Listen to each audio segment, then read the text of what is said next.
यशोदा जी ने कहा कि तुम्हारी इन बातों में कोई दम नहीं है। मैं तो तब अपने लाला की शिकायत मानूंगी जब तुम रंगे हाथों पकड़ के लाओगे। गोपियां चली गईं।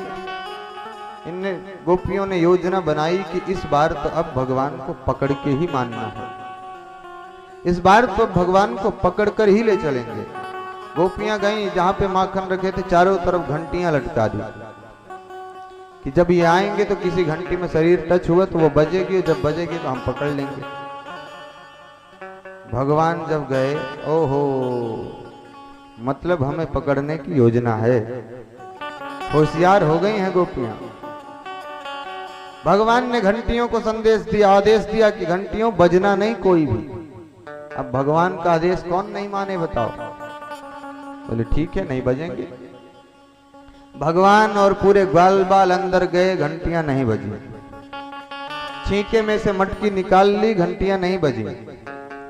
ग्वाल बाल लेकर के खाने भी लग गए, घंटियां नहीं बजी।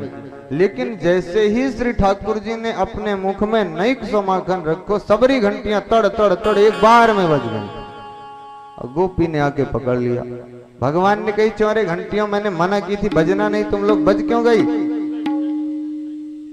गोपी घंटियों ने कहा कि प्रभु आप हमको, वेद कहता है कि जब भोग लगे तब घंटी बजना चाहिए, और आप कहते हो कि घंटी बजे नहीं। अब बताओ, अगर हम आपकी बात मान के, आपका भोग लग रहा था, आप प्रसाद पा रहे थे, और आपका भोग लग रहा हो और हम बजे नहीं, तो क्या मतलब है हमारा? भगवान ने कहा ठीक है, कोई बात नहीं, वेद की बात सर्वमान्य है, क्योंकि वेद श्रुति स्मृति ममैव आज्ञा यस्तु उल्लंघ्य वर्तते आज्ञा छेदी ममद्रोही मद भक्तोपि न वैष्णवाः। भगवान स्वयं कहते हैं कि श्रुतियां और स्मृतियां मेरी आज्ञा हैं। श्रुति स्मृति ममैव आज्ञा, ये मेरी आज्ञा है। यस्तु उल्लंघ्य वर्तते, इनका जो उल्लंघन करता है, आज्ञा छेदी, वो मेरी आज्ञा का छेदन करता है। ममद्रोही, वो मेरा द्रोही होता है। और मद भक्तो बिना, वो मेरा भक्त नहीं हो सकता। और न वैष्णवा। तो घंटियों ने कहा हम तो आपका द्रोह नहीं किए, इसीलिए वेद की बात मान के हम बच गए। मतलब तुम तो बच गई, हम पकड़े गए। अब देखो मैया क्या करती। चले, वाह महाराज, गोपी ने भगवान को का हाथ पकड़ा और लेके चल दी। बड़ी मोटी तगड़ी गोपी। वृंदावन की गोपियां भी महाराज माखन मिश्री खाने वाली, पहाड़ जैसी। आजकल की माताओं जैसे नहीं कि 2 किलो आलू लेके आई तो बेड में पड़ी हैं, फिर क्या के पैर दबाओ। अब तो वो महाराज 2-2 गायों का दूध अकेले पीने वाली, पकड़ा हाथ ठाकुर जी का, बोले चलो अब, तुम्हारी माँ बहुत कहती रहती है ना कि रंगे हाथों पकड़ के ले आना, आज तुम पकड़े गए हो, चलो। भगवान ने कहा अब तो गए।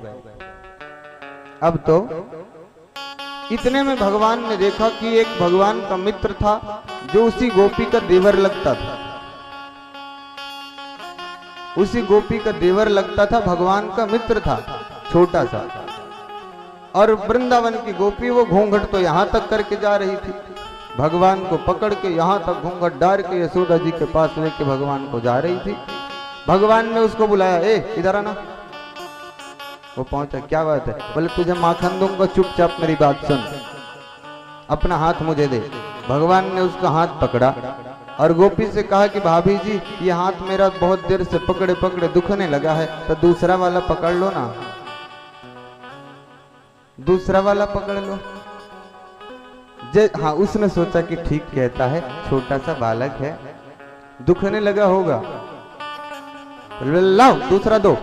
भगवान ने उसके देवर का हाथ उसको पकड़ा दिया, बोले ये लो। अब भगवान ने उसकी देवर का हाथ उसको पकड़ाया और स्वयं भागते हुए घर जा पहुंचे और माता जी के पास ही अपने लेट गए। इतने में ये गोपी बाहर से पहुंची, बोले यशोदा जी बाहर आओ, आज मैं तुम्हारे लाला को रंगे हाथ पकड़ के लाई हूं। कन्हैया ने कहा मैया कोई बावरी मालूम पड़ती है, मैं तुम्हारे पास लेटा हूं और ये कहती है पकड़ के लाई है, चलो आओ देखते हैं कौन है। भगवान मैया के साथ आए बाहर। यशोदा जी ने कहा है बता। हाथ झटक के बोले ये जो सामने किया तो उसी का देवर उसने कहा क्यों अरे तू क्या कर रहे हैं यहाँ? बोले वही तो मैं पूछ रहा हूं कि तुम मेरा हाथ पकड़ के कहां खींचे ले जा रही हो। ऐसी मंगल में लीलाएं भगवान ब्रज में कर रहे हैं। बोलो राधे राधे।